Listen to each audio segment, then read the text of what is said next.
Look, when I ask this question, I want an answer that won't get you in trouble in LA. Okay?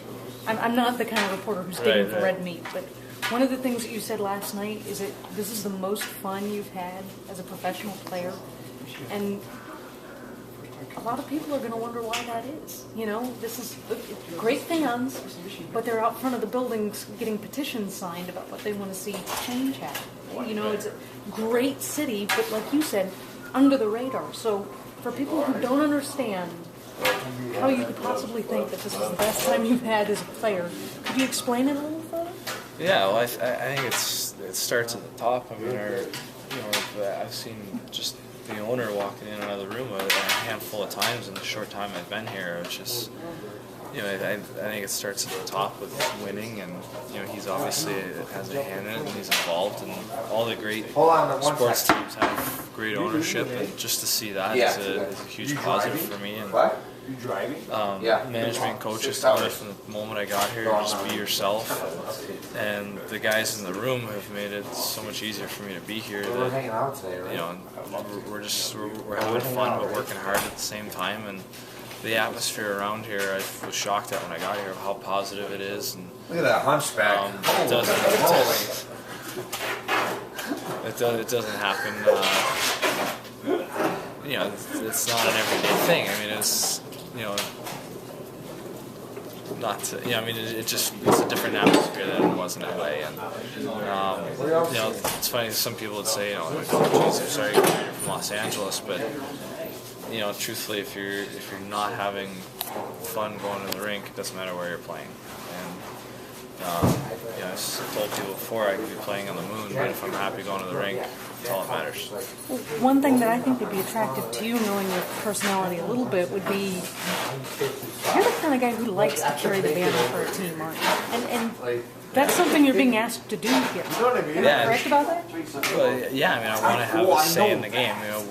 Win or lose, I want to leave the game knowing that I had a say in the outcome of it, and they're allowing me to do that here. And that's all I've ever wanted. That's all I've ever asked for. And they just said, be yourself. Play the way you know how to play. They're not trying to change me, and which is refreshing, and it's kind of rejuvenating me.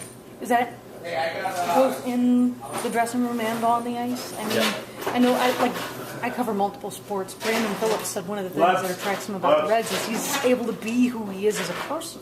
Right. Yeah, I know, and it makes it easy. You don't feel like you're trying to be someone else around the guys or around the coaches, and you come to the rink and you actually feel like home and feel comfortable around the rink, and I think that's important, especially going out on the ice and going to work every day with these guys to feel comfortable doing your job.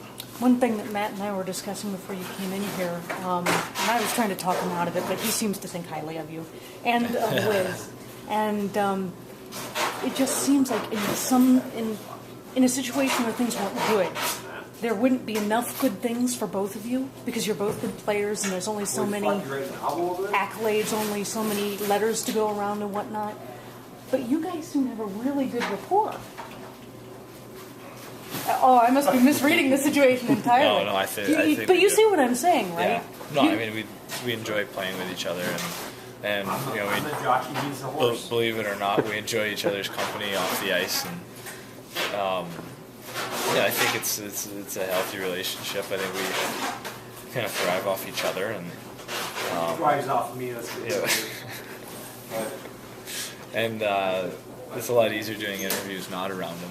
But no, I mean, I think we're looking forward to getting a full season together and seeing what we can do with a full 82 games. Are you living in Michigan this offseason? Yes. Who's your trainer? Mike Barwas. Okay. And do you have any off-season surgeries? This is the housekeeping portion of the interview. You don't have any off-season surgery or anything like that looking forward to? No, not really. No, I'm healthy. I've been pretty fortunate. Had for the most part, a really healthy career, and with only one major injury, and it's my second year, and ever since I've been feeling pretty good. And I think a big credit was to training with this guy over the summer.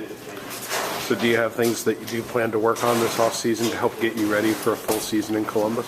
Yeah, I mean, I just want to make sure I'm coming in next year in the best shape I can be in, and ready to play and making sure that physically I'm ready to play in all situations, and hopefully a lot of minutes again, and have to do it for 82 games plus playoffs, and you have to kind of build the groundwork for that in the summer and keep it up during the season.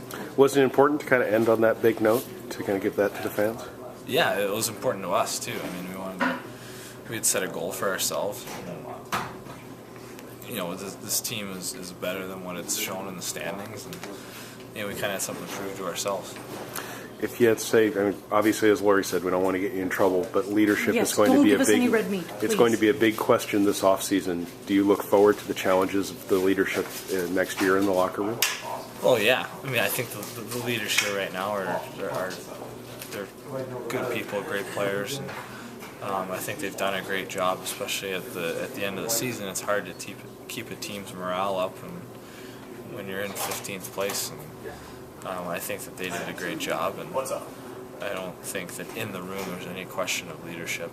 But obviously when a team's not doing well, it's one of the things people criticize. And but in the room with us, there's no question about the leadership. And are you impressed you made it to the end of this interview without Wiz hitting you in the face with shaving cream? No, he knows better than that. Thank you, guys. How do you follow the Rick Nash Hey, don't chirp me in a newspaper. over the summer? I Do didn't you, chirp you. do you tune in to TSN? Do you text Rick himself? I mean, how do you follow that? I usually hear from other guys. I'm usually the last one to find out about stuff like this, but no, he's handled it, I think, as well as he could possibly handle it, and he shows up to play every night, and that's all you can ask. From your captain and a great player like that. I'm sure it's hard on him. It's tough on him, his family, and all his friends, but he's handled it as well as he can.